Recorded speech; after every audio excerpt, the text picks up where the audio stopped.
Islamic ওয়েতে 5টা tips apply করবেন। যদি বলেন কয়টা টিপস?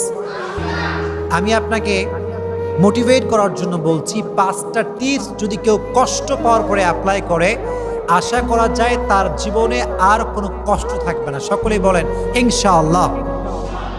1 নাম্বার, যদি কখনো কোনো কষ্ট পান, এটা যে কোনোভাবেই হতে পারে। কোনো একটা সম্পর্ক ছিল, কাছের মানুষ কষ্ট দিয়েছে বা প্রিয় মানুষ কষ্ট দিয়েছে, কোনো একটা জিনিস হারিয়ে ফেলেছেন, অনেক কষ্ট পেয়েছেন আপনি। প্রথমে আপনি যে কাজটা করবেন সেটা হচ্ছে you have to put your trust on your Lord.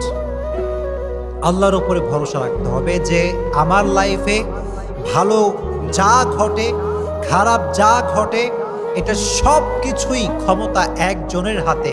তিনি কে? তো যখন কষ্ট পেয়েছেন, ভালো করে বুঝুন, আমার দিকে তাকান।